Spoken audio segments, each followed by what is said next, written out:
Mabrika, Mabrika, Mabrika, Mabrika. Hope you're hearing me pretty well. Sometimes notice that the sound comes in and out.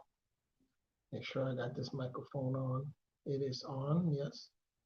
Let's see, raise volume. How's everybody doing? Getting back on here. Wanted to continue on. I took a little break, a few days. I was not feeling well, just feeling a little kind of like, I don't know, under the weather, I guess. Not feeling well. I miss playing music. I haven't been doing much of that lately, but every time, I play music, I don't play music. Sometimes I just don't feel so good. I like, I like that energy, you know what I'm saying? That frequency and just making music and staying busy. But anyway, I wanted to continue on um, with this narrative. Where did I do my iPad? Right here. And where we at? So we spoke about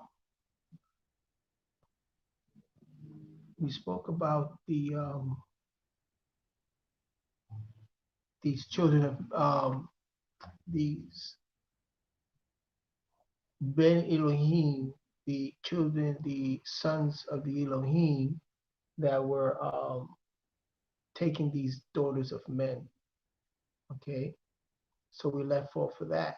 And when you look at the Hebrew content, really good. The biblical narrative in Hebrew, it draws out a clear distinction between words like taking, seizing, as opposed to uh, marrying or controlling, marrying. So it makes a distinction.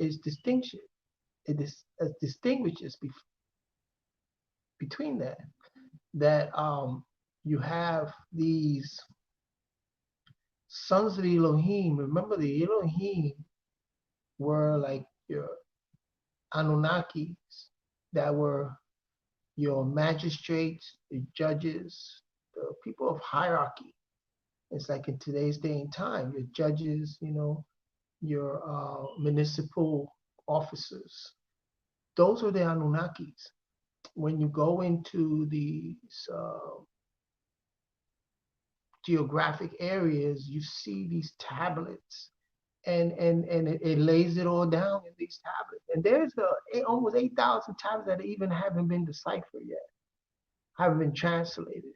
But the ones that they translated, um, those tablets talks about marriage contracts, talks about the different lifestyle that they were living, between the Anunnakis at that time and the people, the Adamic people who were living in that area. Now, I wanted to bring a couple of things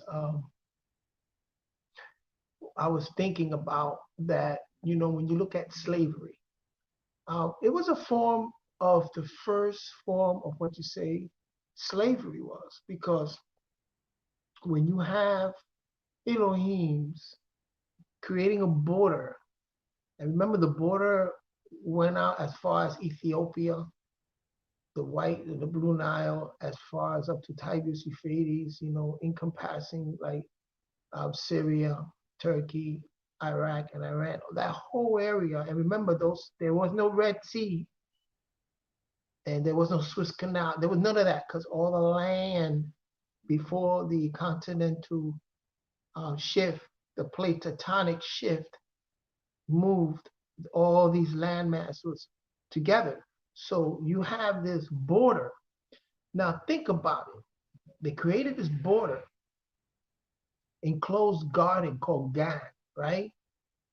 And they put people from, again, the Adamic people was from the Watutsi and the Hindus, the Kushite Hindus, Watutsi, and you had the Khoi people, the San people, and the Khoi people, and the Tahite people, what they call Bushman people. further up the Nile. So this mixture was put at the garden, and it was enclosed, and they were told to take care of that garden. That's like almost a form of slavery, right?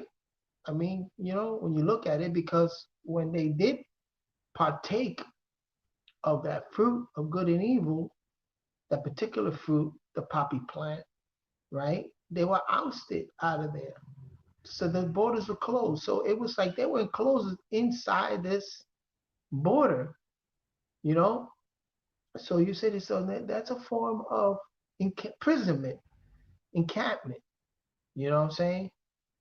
That's what it, you know, I was thinking about, so like, wow, that's kind of like a form of slavery because they had to take people out of that landmass of Sadah, out of the landmass over the Nile River, where what the so-called today African tribes, and they had brought them over into this area to care for their garden. You know what I'm saying? So to me, that's almost like the first form of slavery narrative inside the biblical narrative. Just think about it. Just really think about it. Question it. And I'm not saying that, I'm not saying the biblical narrative is evil and no good, but it's just that the stories, I'm saying the plots and the story and the geographical areas, is the backstory is there. We have to be aware of that backstory. Okay. So we have also these sons of these Elohims, the sons, the Bain in Elohim, it says in the Hebrew version, and they are just taking the young daughters, because when you look at that word in the Bath in Hebrew, it's a young maiden, a young girl, young daughter. So remember what we discussed about the Jeffrey Epstein thing, that these hierarchy people, these Prince Andrew and all these people, how they were partaking in this whole ring where they were taking these young daughters of men, right? It's almost like the same scenario, and this is what was going on for ancient time. And the reason why it was practiced today, because these dynasties are dynasties that have knowledge of the Babylonian dynasties, the Greek and the Roman, and that lifestyle. They practice that lifestyle. They honor that lifestyle. They revere that lifestyle. That's why it's rampant, because of this dynasty. The whole pedophilia, human trafficking, and young kids trafficking, and adrenochrome, all of that stuff is being brought out now. And it's something that goes back 10,000 years. And you find it in the biblical narrative. And not only in the biblical narrative, you go back into the tablets of these areas and you see it. Now, this leads me to this. So imagine this is going on. The people are going to uprise against that. These men that their daughters are being taken, after a while, they're going to uprise against this. And this is why it talks about, let me bring it up, in the biblical narrative. Let me see. It talks about, give me 1 second. Okay, so if you look at Genesis 6, we're still in Genesis 6. The sons of the Elohim, they saw the daughters of men, that they were fair, and they took them, wives of all of them they choose, right? And if you look at the concordance of that, because it does mention the word wives there, and let's see, let's look at the concordance, and let's look at it in Hebrew, what it's talking. So these Ben Elohim, they Ra'ah saw Bath, Adamic Bath, and they took Or they took them as wives, ishash. So it doesn't, it doesn't actually say wives in that biblical concordance. It's actually they took women, you know, or like a wife, but it's women. They took women, female, and then when you look it down, it just in the strong definition, it's just a woman, a female. So like a young female, you know, this is what they took the women, the female, okay? And because there was also incidents where they were having men wives, you know, with Anunnaki. If you look into the tablets of that time, the kings had also men wives, and there was homosexuality that practiced amongst men and men for these Anunnaki for that period of time and for that particular class of people. Like in today's day and time, they still do the same thing. But I wanted to I'm looking for something here. Um,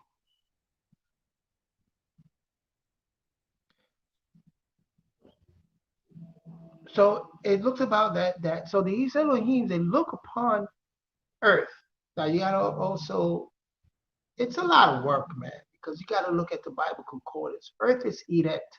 Eret just means a territory. People think that the whole Earth, then when they read the biblical narrative, is pertaining to the whole world. Earth. No, it's pertaining to that world in that particular territory. Because the biblical narrative speaks about a specific territory. It's not speaking about what was happening in Ula or Amexum or in other parts. It's not speaking about that at all, even though that, and we're going to get into that about the Anunnakis and the system and who were they and what was the civilization that they came out of. Okay, so let's go back. So there was an uprising. Okay, and a lot of situations all happen all at once, like what's happening today. You got black, uprising people are speaking against many different things that are happening within the society. It seems to be an uprising. Black Lives Matters, that's uprising defunding the police. Another uprising. Many different type of uprising. The in China, some uprising that was happening in China that deals with the government uprising and stuff. People just you know pushing back. So there was a pushback in the biblical narrative that the people. So therefore, the Elohim, they saw their territory, their whole world, that it was corrupted and violent to them from their perspective. You know what I'm saying? Because the people now were starting to challenge the Anunnakis. And this is when you go into the Illumination and you go into some of these tablets, it talks about this, an uprising, a revolutionary uprising like in today. It was a pushback, but people started getting hip to these beings, these magistrates that appears to be so powerful, but they were just like men, just like any other men. So people was beginning to start to they was beginning to seek into them, and they were beginning to push back, you know. And then what happened is when you go into the biblical narrative, like I told you, remember the backstory? Always remember this. It's a script.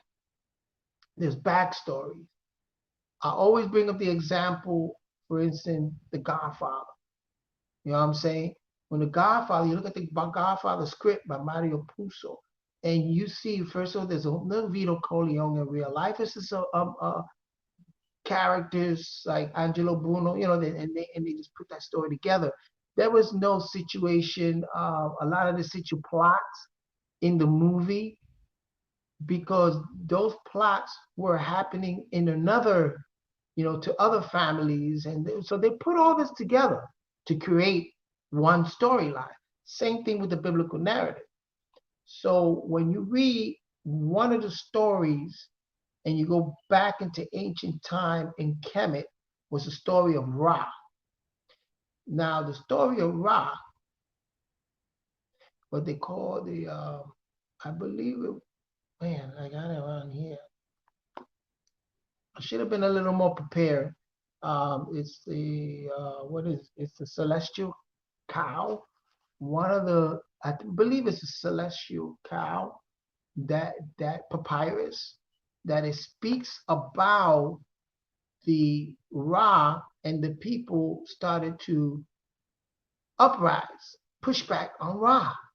And then Ra got Hathor to kill the noise, so to speak, the pushback, and that's when she became Sekhmet, and a lot of wars and battles before.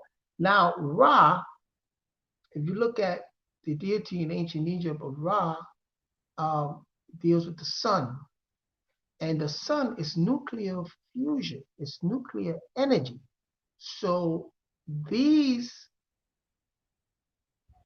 hierarchy, these highly scientific, what they say, the Elohims using the biblical narrative, but these Neterus had higher advanced technology. They were able to use the source of the sun to sort of like cut mountains and cut granite using the laser, because laser, you get that from the sun, and you add certain stones, and it creates a prism of condensed more sunlight. Like when we were young, we used to take with the little microscope and with the sun and burn the paper. You know what I'm saying? They would cut the paper, burn it. So they had this technology, and this could be proven because they found artifacts. They found stones cut perfectly, like cut with a laser. This is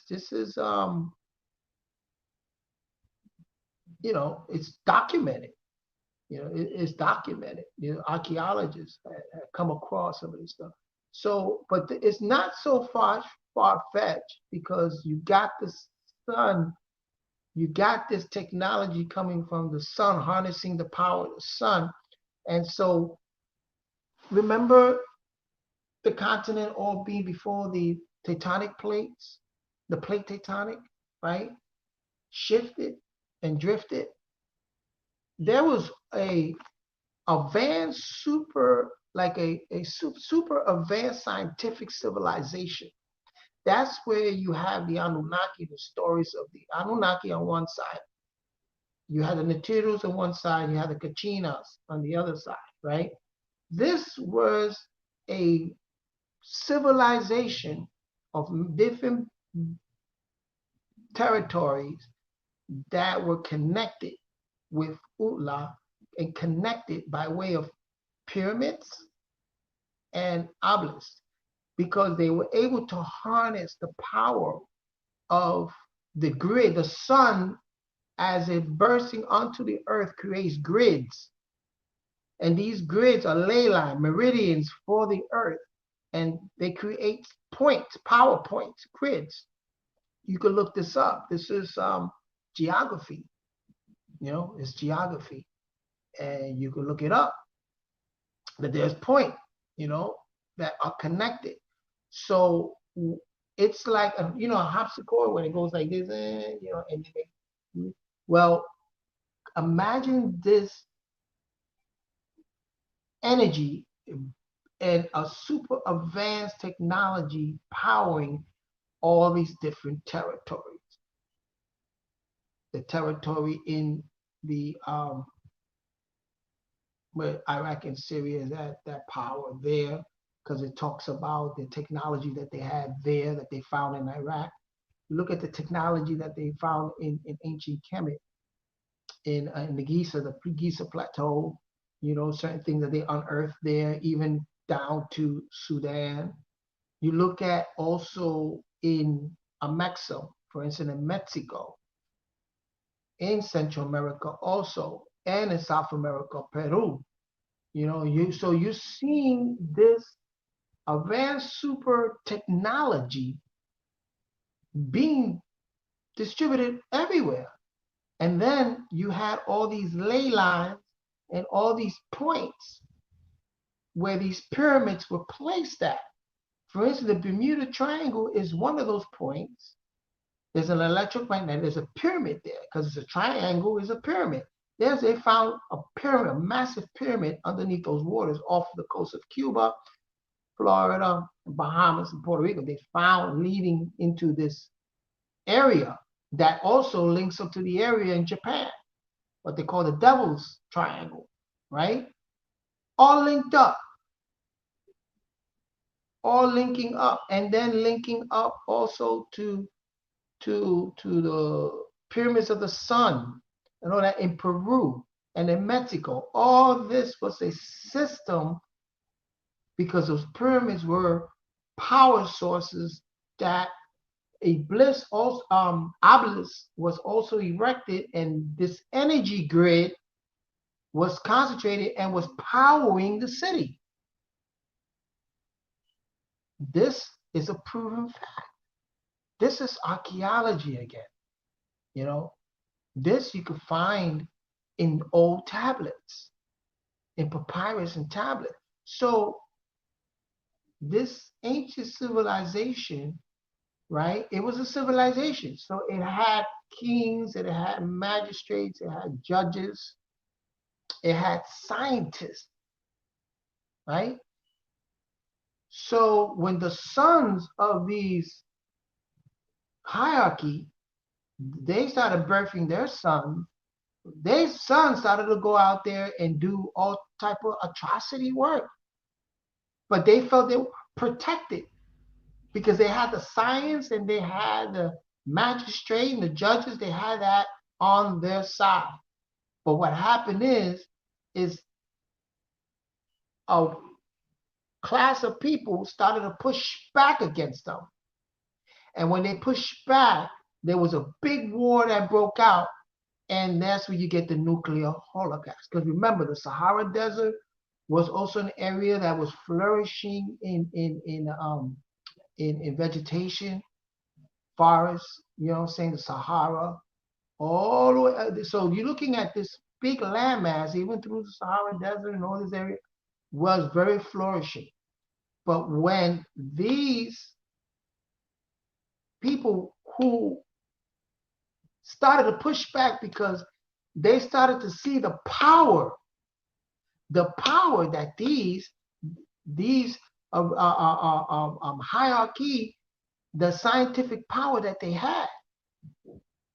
They were a little afraid that they could weaponize this power. As a matter of fact, they were able to use that power to weaponize and to like it's in biblical narrative that God destroyed. He was able to have that power. The Elohim were able to have that power to destroy things at the same time that didn't benefit them. You know what I'm saying? So when these warrior class of people started to push back on these higher scientific, advanced scientific community, they enacted a holocaust, a nuclear holocaust, because this energy was nuclear energy. They have found nuclear reactors in all around the world, ancient nuclear reactors all around the world. I mean, that's what I'm saying. I gotta get when I get my laptop going. I like to show you these sources. You know what I'm saying? And these pictures, and you're like, wow, I did not know that. Yeah, they found what appeared. They think this is a nuclear reactor, an ancient nuclear reactor that is no longer in no longer operating. And you find this in certain spots on the earth, on the land, these landmass, different landmass. You see this, you know what I'm saying? And so this nuclear holocaust, what it did was convert the whole Sahara Desert into the Sahara area into a desert. You know what I'm saying? It also it also submerged sunk the Utla, which was what they call Atlantis, which was Utla, which is the name that they gave it, that the Arab gave it, but it's actually Gonki. There are different sections. You know, say like you have the section of Gonki because there you have the little frog that sings at night. That's in the island of Borinquen. All these islands, you know what I'm saying, they had different character, they had different names. And it was a vacation place. People in ancient time vacated there.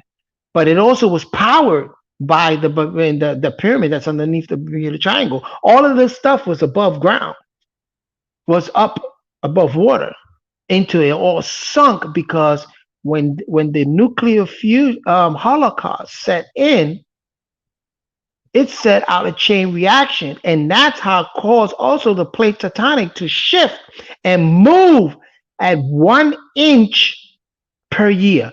It started to move. Now it's 1 inch per year, but the Holocaust cracked what they call crackling. It cracked the tectonic plates. It moved it, shifted. Water started to come in. The Atlantic, all the water from the from the upper parts of the globe started coming in to form the Atlantic Ocean. And so all of these landmass started to move away from each other because it started to get cracked because of this nuclear holocaust. Now this is ancient. This is written down. This is on tablets. Okay, these are on the wall of Kemet when it talks about Ra and the people pushing back on Ra, which is the sun god, the one that had the power of the sun. And that power of the sun was used technological in a technical way. You know what I'm saying? You could just reason that out. You know what I'm saying? So when that happened, then you get the flood in areas, tsunamis, and pushing back, and water starts here and there because this was a holocaust, because it was a battle that was fought. And I don't know if these warrior people that push back on the scientific community, if they meant it to happen, but it happened, and it changed the earth as what you know it today. You know what I'm saying? So that's the story, the narrative that you find in ancient narrative in walls of Kemet, uh, in folklore, in the Toronto records. Um, Not really in the Toronto record, but some of the old stories, tablets that you find in that you found in through Mexico, Peru, and then also, of course, in the Levant area and the Middle East, in Iraq. You know, and they still deciphering a lot of these tablets because it's talking about much more that was happening on Earth. So this was, you know, the world, the civilization of these higher scientific people that were trying to implant themselves on society as they are in charge, they are ruling.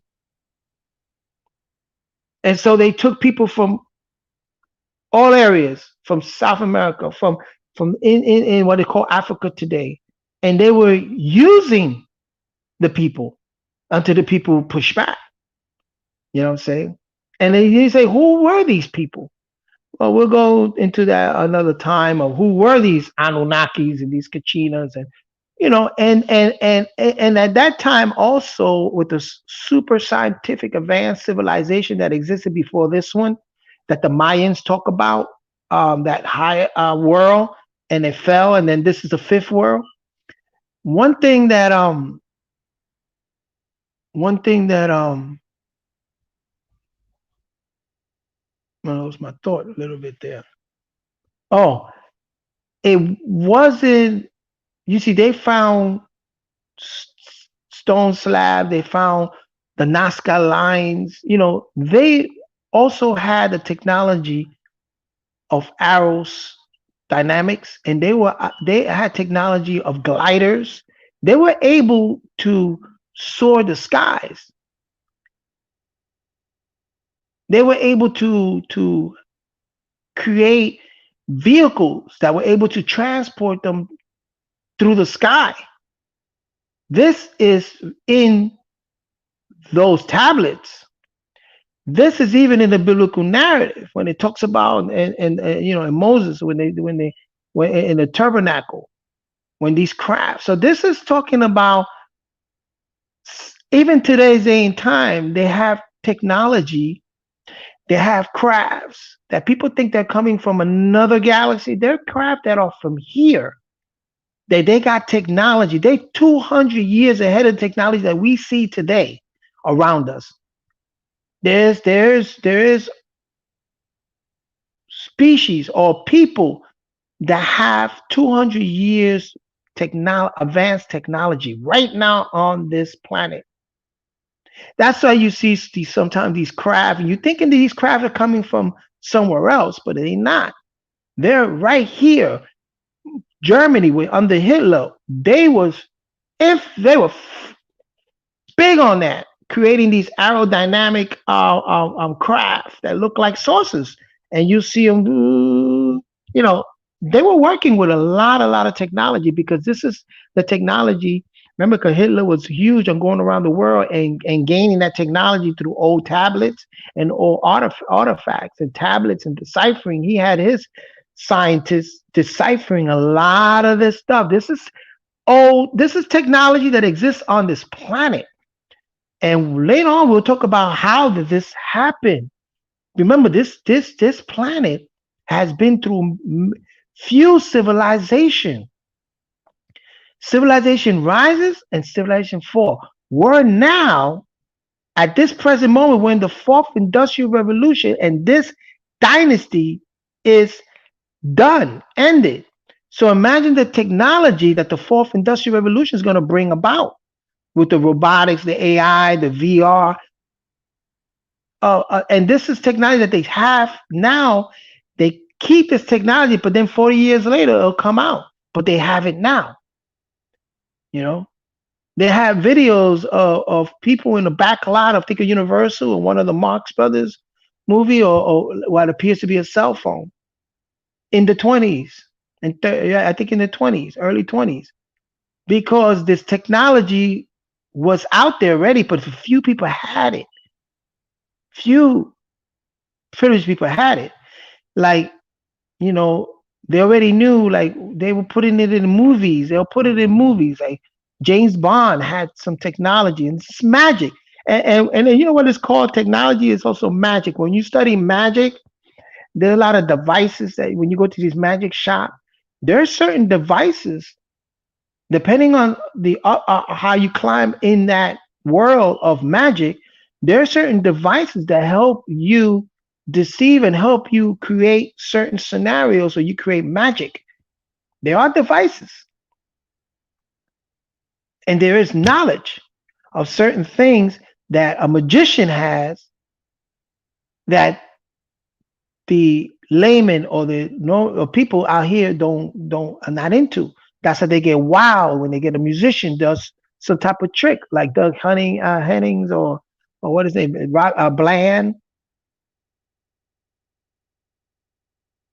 You know, a few of these magicians out there, you know, David Copperfield, you know, they have the technology, and this is the technology that also comes from ancient Kemet. And this is technology. I hate to say ancient Kemet because we're gonna go into this another time. You know what I'm saying, about where that word Kemet came from, and how we have to be careful. But it's the land of Kem. They call it the land of Kem because goes back into ancient times that they call the land of Kem. You know, Kemet is different than the land of Kem. So it's not so far-fetched that right now there is a scientific community, an advanced scientific community right now operating clandestinely, covertly. The military has also some labs and also some works that they had. They had 5G before anybody, before they rolled it out to the public. So military. There's very scientific organizations, NASA. They have technology that is not of way advanced in the time. So this is the same thing in the biblical narrative. The technology that they had, the technology of sources, gliders, so they were able to travel. And I'm not going to go into the whole intergalactical traveling or whatever and stuff like that. I'll leave it for another discussion because then that goes into another whole area. But I want to keep it simple. I want to keep it simple and for real of what I experienced. That's the way I'm able to look at the biblical narrative from an personal experience because I studied a little bit of magic and I've seen it. And I saw certain devices that are when you go to some of these conventions, scientific conventions, when you go and you see certain technology that is not out to the public. This is the future. The future. I remember I was working with a company in Florida, and the guy brought into this company, and what he was doing was taking the internet and creating a phone line. Now, this guy must be mega rich now because he was into coding. He was military and he left the military and he created what they call through the internet. He was before, and this is in the early in 90s. He was already working with actual phone calls being made through the internet. That at that time in the internet, you couldn't have an actual conversation or phone. Because I remember when the internet first, the internet used to be like green boxes and typing, you know what I'm saying? And then you see the progression. Then it became remember when America Online, when everything went online, you see the man running because you have to have a modem. Now you don't see all that. So you live and you see certain progressions of technology. And so it's and then when you read the old tablets and you say, man, this is that device, this is communication. You know what I'm saying? This is um transportation. You say this is not too far fetched. But the thing is this is they again they buried their libraries. It's misleading because they took out the backstory to a lot in the biblical narrative. And I've always gotta keep emphasizing this is that we're dealing right now. I'm giving you backstories of the script of what you know what I'm saying, what led up to building up these characters, what led up to creating these plots, where did these stories come from? So some of the stories come from ancient tablets. Most of the stories are stories that are from the ancient tablets, and they pieced it, they put it together and took what they can and created a new narrative. It's what they call translation, and created new stories, and then they singularized things. Instead of it being a mass of people, Adamic people, it was Adam, Zakar, Adam. You know what I'm saying? Instead of it being Qaim people from the Qaim, from the Pakistan, the Palestinian people coming out of that from the Hindu, it was Cain and Abel, the Habal, the meat eater shepherds, because they dealt with a lot of livestock. Whereas the Qaim dealt with a lot of herbs and plant foods and stuff like that. So this is the war, that happened in ancient time. So, this is the backstory, you know, and you just gotta, read them and you can see it and place it together. Not everybody is able to do that because not everybody invested in that. But me, I ain't got nothing to do. If I was playing music, I probably wouldn't even be doing this. I don't know. I probably, or maybe I still might be because I just like reading ancient works and ancient stories and stuff like that. You know what I'm saying?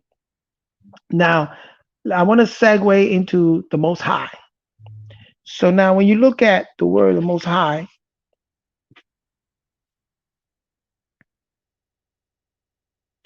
Another thing I wanted to say that this ancient, advanced scientific civilization, you could you know they exist because you see the megalithic buildings, and you see all the evidence all around. Oh, sorry, my bad. So, oh, let me do this right here. So the Most High, when you look into the scriptures, you see the Most High mentioned in Numbers 24:16, Deuteronomy 32:8, Psalms, Lamentation, Daniel, and Hebrew. You see it throughout. The only difference is that when you get to the New Testament, since it was done in Greek, the last translation was done in Greek, not in Hebrew. You get the word hypsistos, which means Most High. Now, the Most High, um, in the biblical narrative in the Hebrew would have been Elohim, which means rulers, either a monarch, okay, or a royal prince, who was ruling, an elevation, lofty title. Phoenicians and the Carthaginians used the same word for speaking of their gods, and they were above, they were male and female. So Elohim, Elion, not Elohim, I'm sorry. So the most high word is Elion, the most Ilium L. Ilium L. L, remember, L is the source, the beginning, the source. And then you got Eloh, and then you got Elohim, but then you also have Elion, it's the place. Ilium, right? And it represents the most high. That's why placed higher than where you at now. You know what I'm saying? If you standing on earth, what be higher? What's the most high on this vision that you have will be the sun, because the sun will be up most high, and then it'll drop, and then it'll hide itself, right? And then it'll come up, and it'll go up high. It stands further away. So when you look at astronomy, then you see that the most high is like the farthest or the highest in stature or in originality. It's the highest. You know what I'm saying? Now that when you look into the biblical narrative, that shows up as Elyon, right? El Elyon is the Most High. Now this is what I want to tell you about the Most High. We have a sense of looking, right? When we, with our eye, right? With our optic nerves, we'll see the Most High as something that's higher than us. And, oh yeah, that's higher, and that's higher, and it goes higher, right?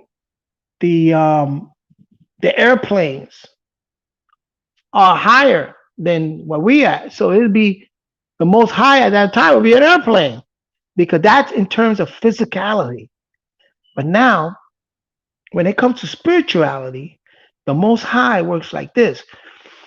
You have chakras, right? Now, you have your root chakra, you have the root chakra, you have the sacral chakra, the heart chakra, the solar plex, the heart, the throat, the pineal, the crown, right? But you also have 9 chakras. You see, we say 7 because we're so bombarded and invested in Hinduism. Hindu teaches 7, right? But in reality, there's 9 when you deal with another species. And in reality, it's 9 because you got the star chakra, the one that's connected to the star. And I've got it here. Let me bring that up. So I can give you the actual chakra system really broken down.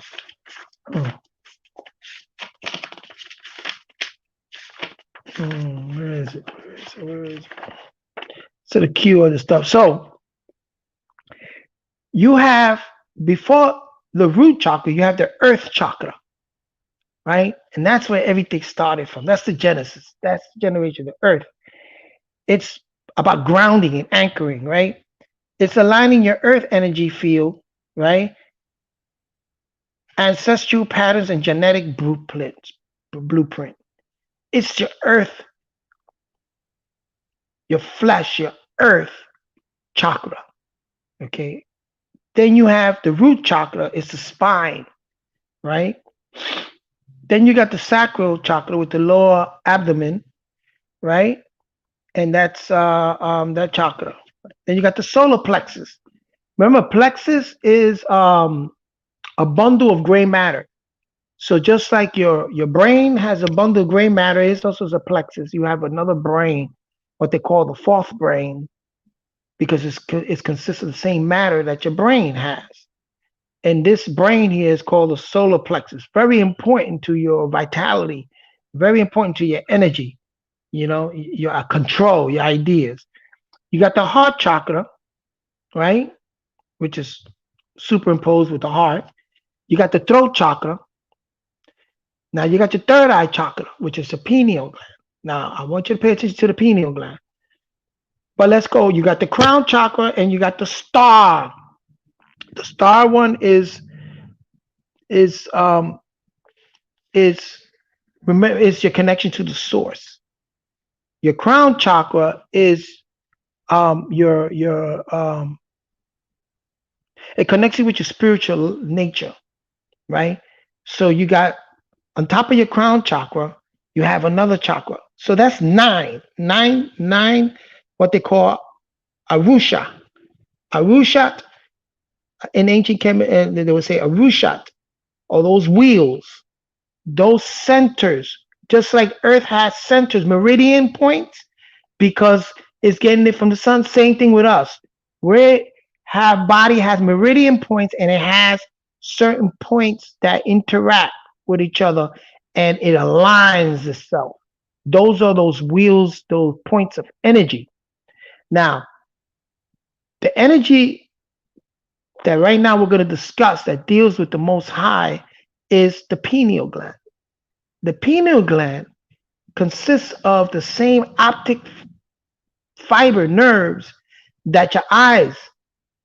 So your eyes have optic nerve that transmits light and right into your brain, right? So you see things, right? You move your eyeball, everything moves, right? It's the image that's coming through your optic nerve. So also your pineal gland that has these optic nerves also has a vision. That's the reason why the pineal gland secretes this melatonin, puts you in a sleep mode, the theta mode, so that you dream. When you're dreaming, it's your pineal gland activated and getting images, and you're viewing those images through your pineal gland, through your brain. You see, not through outside with your optic nerve. There's this another octave nerve inside with the pineal gland. It looks like a pine cone. So this is like an eye. They call it the eye, the third eye, for that reason, is that it also has a vision. So what the third eye tends to do is that it looks up into the crown chakra. And after the chakra, it can go up and look into the star chakra. In your inner vision, your inner being, your inner vision looks at your crown chakra, looks at your star chakra, also looks at your throat chakra, and it also helps the throat to regulate its speech. It's like you're thinking what you're saying. People that just say things without thinking and without logically or visualizing it, of just speaking nonsense. But when they visualize it, it's because your pineal gland is taking those images and you're converting those images into words. Okay? So therefore, you're able to view your dreams and then speak your dreams to make it manifest. All of that is happening in the pineal gland. This is how our inner being, comes to see the Most High. Because when that pineal gland starts looking at the crown chakra, and especially the star chakra, which is the point of all source, then we get that vision in our mind about the omnipotent, the omniscient, and the most high. All of this is happening internally. Internally, that's your eye viewing your star wheel and your crown wheel. It's viewing it. It could go down, view down, or it can view up. Now, this is what happens is that true enlightenment is when this pineal gland is activated and starts looking at your crown chakra, start making the connection between your spiritual life and start looking, and then it goes up to the star chakra, which is the sun chakra, the multiple of sun. All those stars are suns and suns are stars. The multiple, it starts viewing the source of nature is the sun. So it starts viewing that, right? And you get a sense of knowing, believing, not believing, but knowing, oh, the Most High, the Most High. So your references to the Most High. Now, this is the thing. It becomes enlightened when the pineal gland starts getting that information from the star constellations, getting that information from that wheel, that energy center, which is the star center, and your crown center. When it starts getting that information, you become enlightened. Excuse me.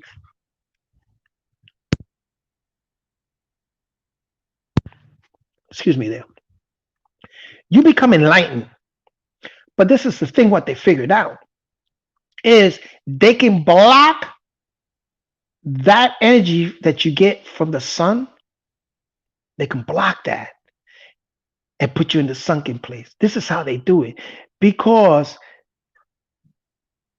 Homo sapiens, human, had fallen and replaced that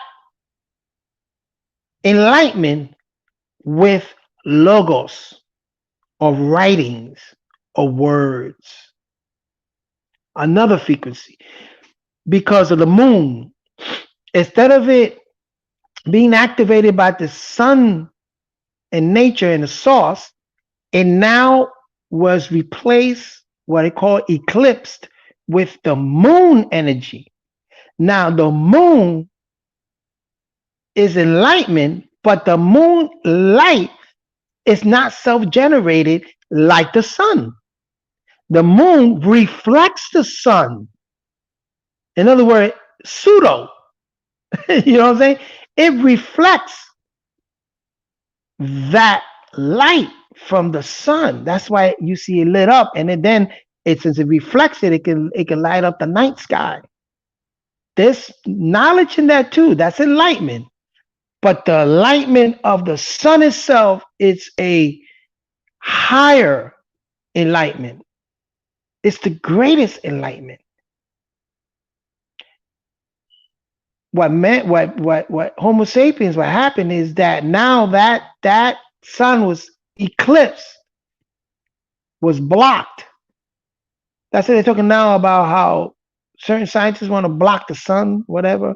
That's all cold words. Cold words.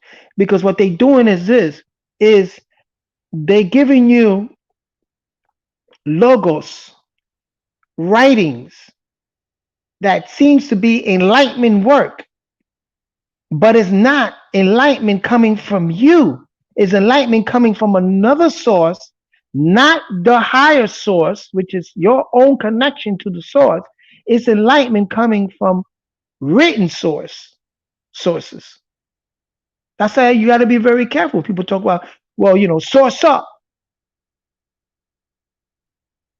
And then when you try to give them your source, your connection to the nature source, the star constellation, the star energy, they're not talking about that source. They're talking about logos. They're talking about writings. They're talking about, and I'm gonna show you how a little deceptive things can be. In a few minutes, we're gonna do a little example of deductive reasoning. So this enlightenment, that people think that they're enlightened by what they read in the biblical narrative and they become so enlightenment, they're not getting full enlightenment. They're getting moon energy, because that's the energy that was placed on this earth to sort of like safeguard or to replace the actual sun energy. And that's what the battle comes in with people. You know what I'm saying? The battle comes in with people. And so they don't reason that out. You know what I'm saying?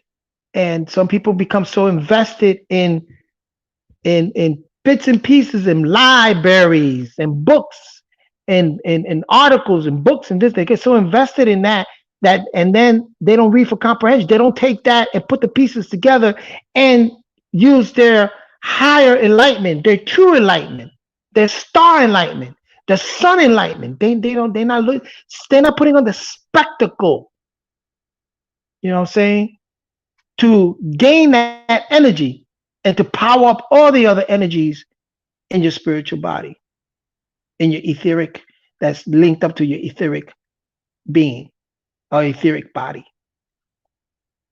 You know what I'm saying?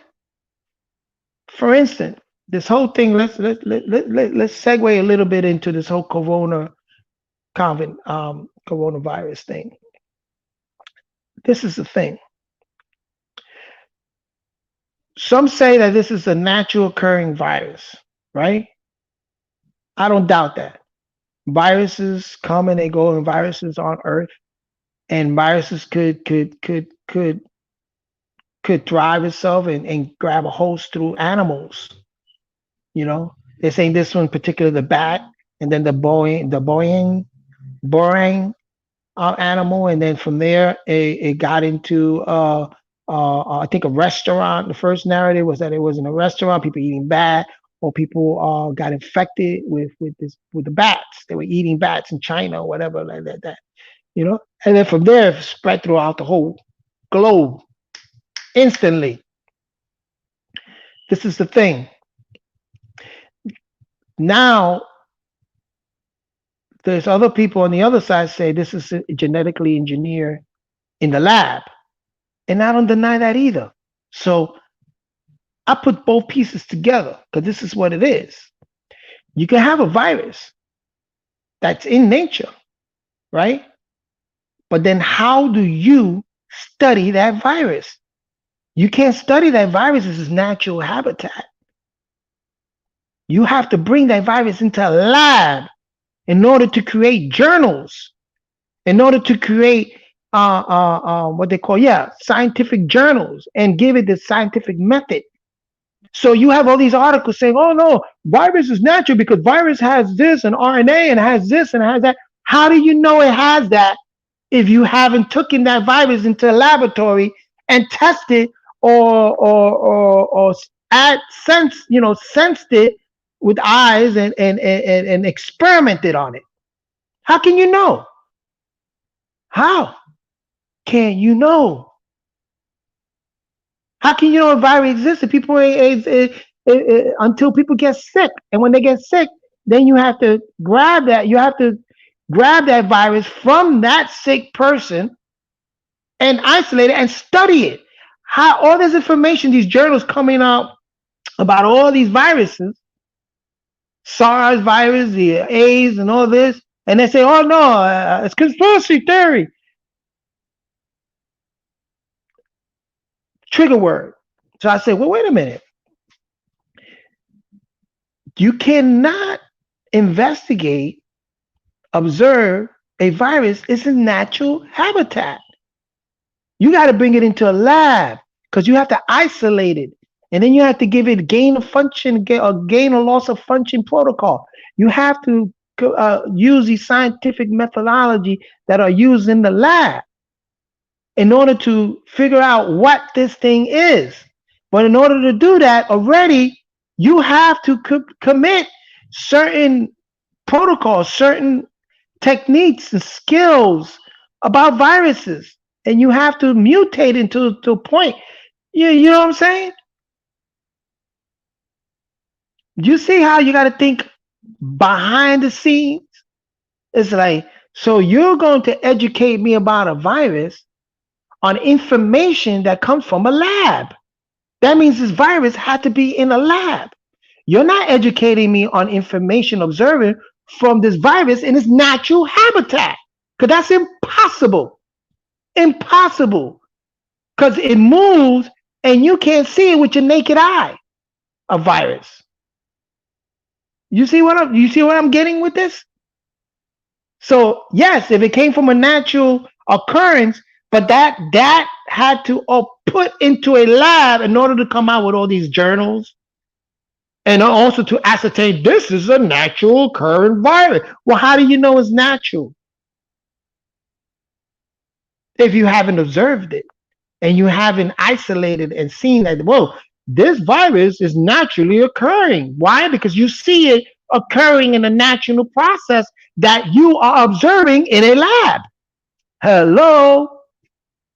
I don't know. Does that make sense? I know it makes sense to me, man. So this is what I'm talking about.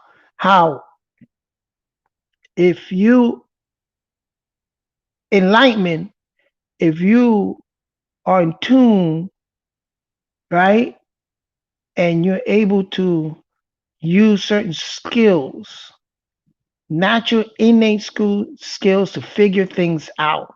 Remember I told you I got a 5 month, well, she's 5 months granddaughter, and I watch her every day and I observe how she is. She's figuring out right now of how to move like everybody else in the house. So she's starting to kick. Pretty soon she'll be crawling because she's starting now to lift herself up and rock herself. She's figuring things out. That's a natural occurrence. That's something natural that's innate in us. We can figure anything out if we use our minds, our logic, our mind, our sense of putting things in this perspective and looking at nature.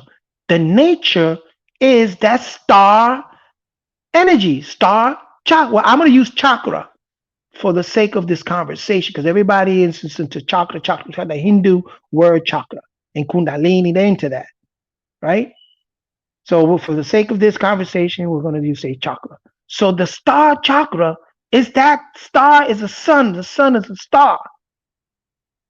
That chakra is where you get your enlightenment from because it's the one that connects you to the all source. And then that trickles down to your crown chakra where you start making your spiritual upliftment, awareness.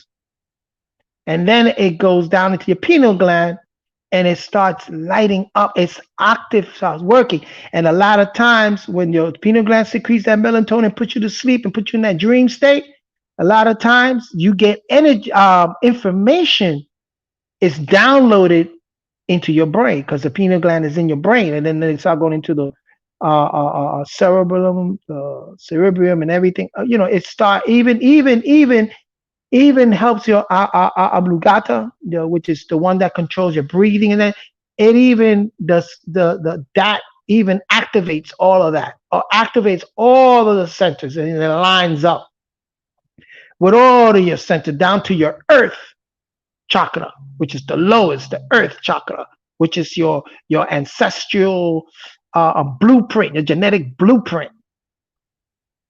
So this energy comes up, it's moving about,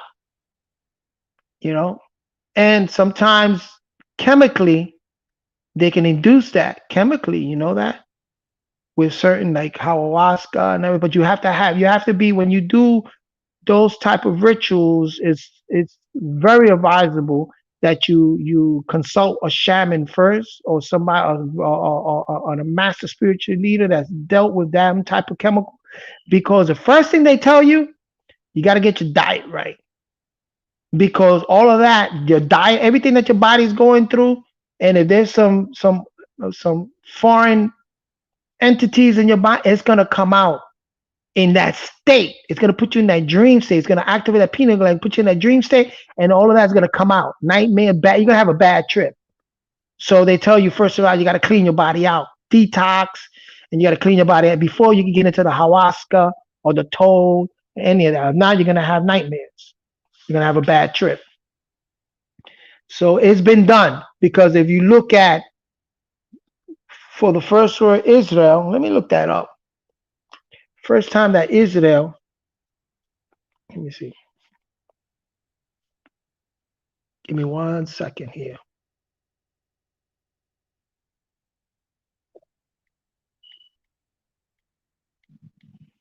Let me look at something here.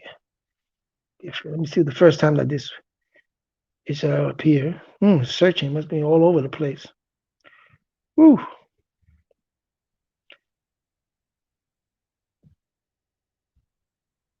Oh, you know what?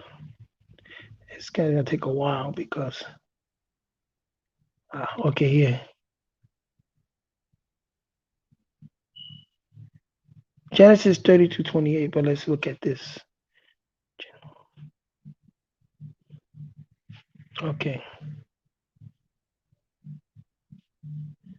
What is it? 32:28. Let me look at this.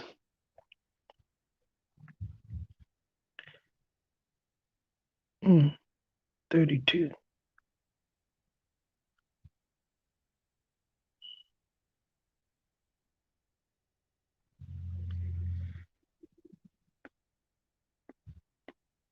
I'm looking.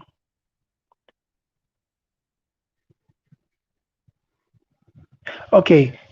Well, in Genesis 32:30, it talks about the place that the name Jacob was changed to Israel, and that place is called the pineal. Pineal. Pineal. That's also like the pineal gland. And because I have seen the Elohim face to face, and my life was preserved. You know what I'm saying? Um,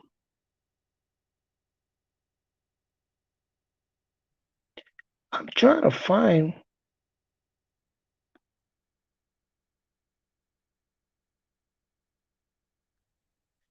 Yeah.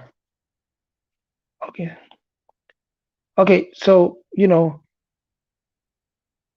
and he rose up that night and took his two wives and his two woman servants and his 11 sons and passed over the ford Jabbok, and he took them and sent them over the brook and sent them to him. Now Jacob was left alone, and there wrestled the man with him until the breaking of the day.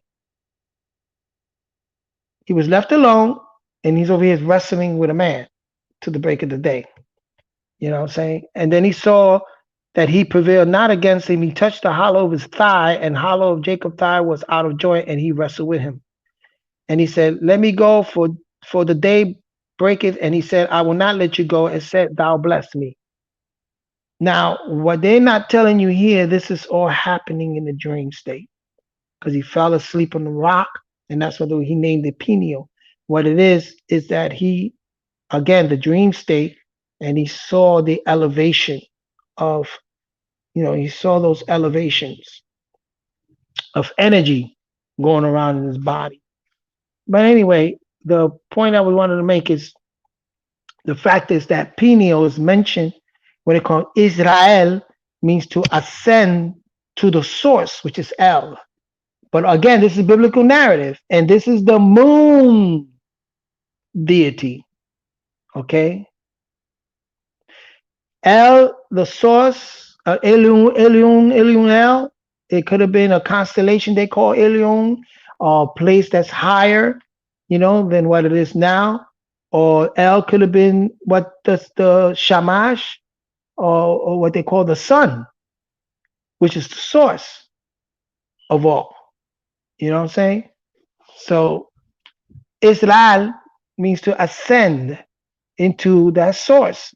So through the pineal gland, when you ascend to that higher star chakra, right? Then you start seeing that you are true Israel because you extended to the source of El in that narrative, in that culture. Another culture that would have named it something else. That's where their name Israel come from. And some cultures would have been named something else. The Anunnaki, because they ascend to the realm of An. in the Muslim, Allahumma, right? They ascended to the source, which they named it Al, and then came Allah, and then came Allahumma. You know what I'm saying? The source of it all, you know? And so um that is about the most high. So some people, when they say the most high, you got to figure out, what are you speaking about? Are they spiritual people or are they religious people? Because if they're religious, they're tending to describe the most high in the religious terms. You're describing the most high as your moon deity, as your moon, which is uh, uh, uh, uh, enlightenment, right? An enlightenment that is reflecting the true enlightenment, which is your inner enlightenment. You're just sourcing from outside of you, externally from a book. So they took your inner self and they externalize it. So have you thinking outside of you, outside of yourself, and giving reverence to something that's outside of yourself when it's all inside of you. There's a sun inside of you. Okay? There's a light inside of you. Okay? They just external it out there. You know? So they replace, so that's why I believe in spirituality more than I believe in religion.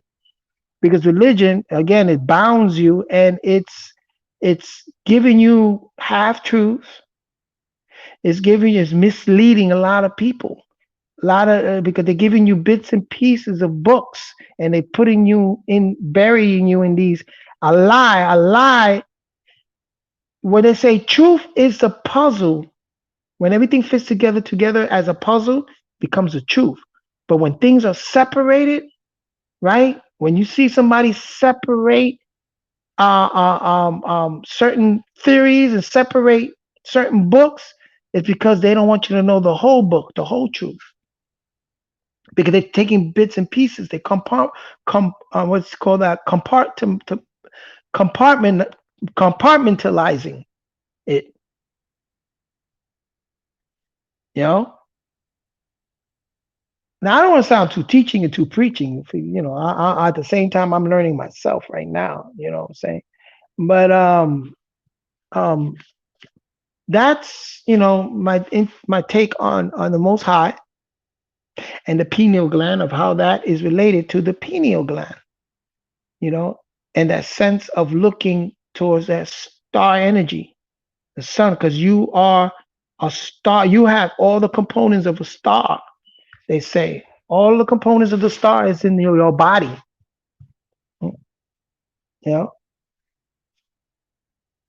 It's just that spirituality teaches that, that we are stars.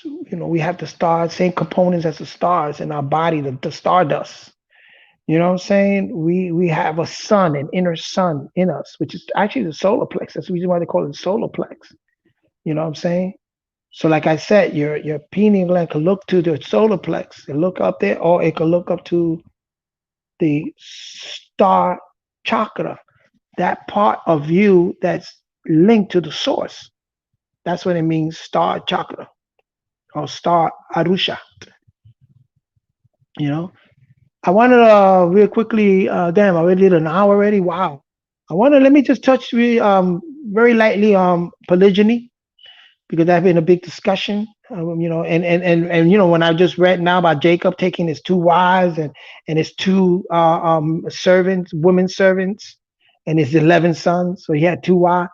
Polygyny, how it works.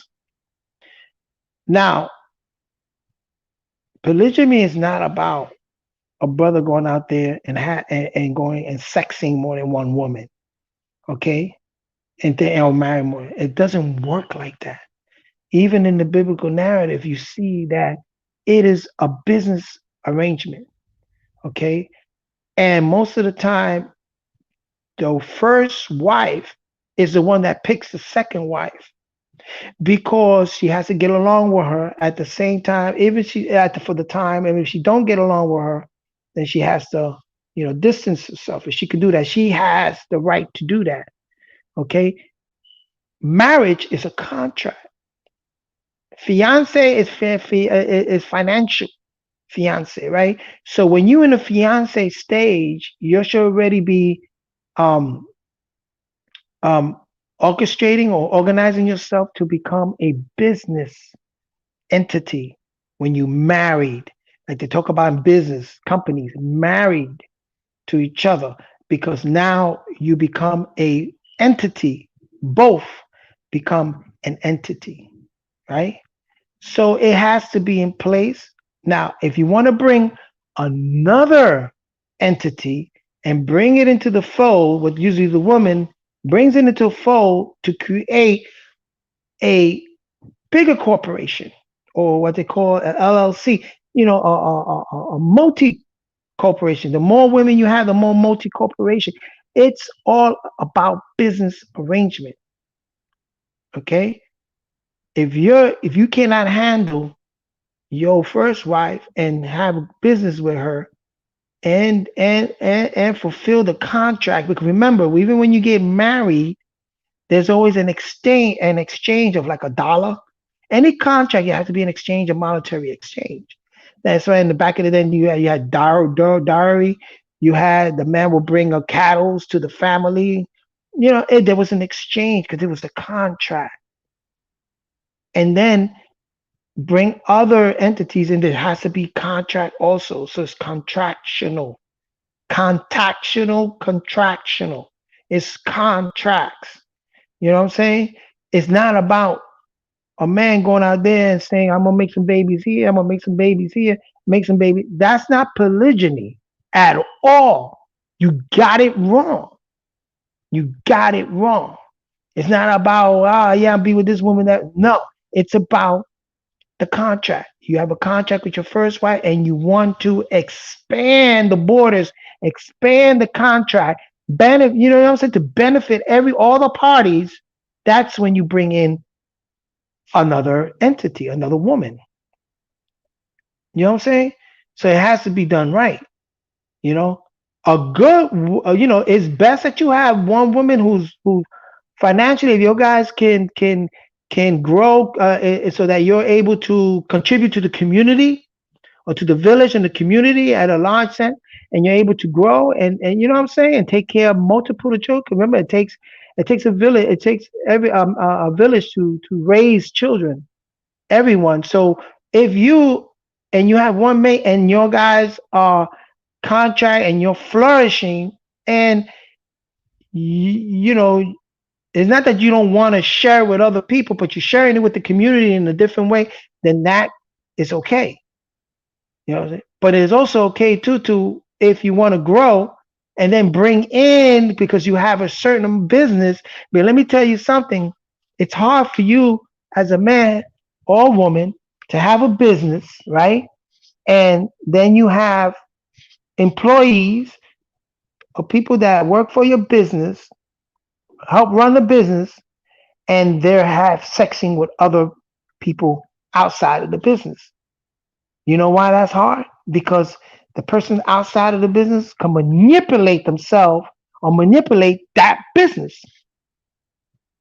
We run into problems. But if I have a flourishing business and I have one wife run that business, my household is a business. So I have my one wife run the business. She needs help to bring another entity business. So I can procreate with that other wife too. And we can create this bond that we have a contractual standing, that things is done in a very efficient and organized and ethical way, ethically properly done.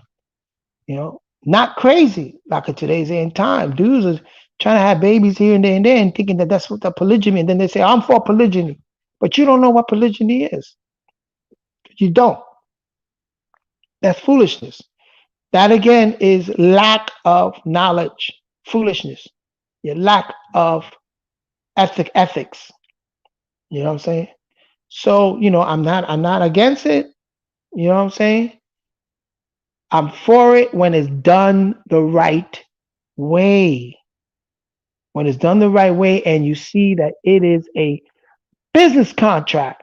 Sorry to say, that's what it is. That's what it is. Marriage is a business contract. When that contract goes bad, who gets the child and who money has to be exchanged. What they call alimonies and that's because it's a contract. Who gets the house, this and that? You create a unfavorable position. You know what I'm saying? In its reality, is that's what it is. So that's why people are not marrying like they before because they don't have the business sense. They don't have the business ethics and the business sense. So that's one thing we have to be very, very aware of, and we have to educate our village about. People like-minded has to be educated in that sense, so as to know exactly what this represents and what it is, and don't make up shit so that you mislead people. When you make up shit, you mislead them. You know what I'm saying? A lot of the stuff that we spoke about, and I'll be speaking this podcast, like I told you, I got sources. I could bring it up. And most important, but you should obtain the same type of reasoning when you start putting these pieces together and you start opening up those channels, man. Tuning into certain channels to get certain information and then putting it together. The truth is the pieces of puzzle working jointly together. A lie is the opposite. Truth are pieces of puzzle jointly fitting together. The lie is the opposite of that. I read that in the Nature, and it kind of hit me, and it makes sense, a lot of sense. The common sense. That the truth, that's why I say everything is half truth. So you got to take those pieces and you got to put it together. So that's how I'm doing this podcast about the biblical narrative, because it's a lot of it's misleading a lot of our people. Why? Because they're not invested in putting those pieces together, because belief came in. The moon deity, the enlightenment, which they claim is belief, and faith is an enlightenment. You got to have the light of God and you got to believe it. And that's a different type of enlightenment. That's a moon enlightenment. But the moon reflects the sun. And I got that from a dream. The moon, and by observing, the moon reflects the sun. That enlightenment is not a pure enlightenment. It is it is a light that comes from the sun, which is a true enlightenment, because it enlightens within itself. It fuses within itself and create that energy, that light, enlightenment, that burst of energy. Then the moon just reflects it. So you think you're enlightened, and you think that it's got, I'm enlightened, because I'm religious, and you just got to believe because you're enlightened. No. It's time now to change that, because we gotten away from that. You see, that could have worked under the evolutionary stage. That could have worked century ago when we needed religion, but in today's day and time, no. We're not. The nature has taken another step. You know what I'm saying? And it's happening because everything is being revealed. You know what I'm saying? Everything is becoming revealed now. This fourth industrial revolution is no joke. This Internet of Things is no joke. And not only that, because that also is replacing the true enlightenment and the true connection web. The true web is your brain. Before we were able to use mathematical, we were able to figure things out by using the synapse and the brain to work and putting things together. Now, kids don't do that no more. The calculator does it all for you. It's called the calculations of things, the Internet of Things. You know what I'm saying? So things change. You know what I'm saying? But anyway, I'll leave you there. You know what I'm saying? We discuss about the Most High. and you know, spiritual versus religions science, the spiritual science versus the religious science. You know, when you go into religion science, you go into a lot of hermetic principles and stuff like that. They got science. There is a religious science. You can study, Google it. You can study the religious science, but then there's a spiritual science, which they took in the spirit out of religion. Religion, the religion side, spiritual science help strengthen your character and personality. The religious science, you know, acts like it straightens your character and personality, but it's deceiving. Deception.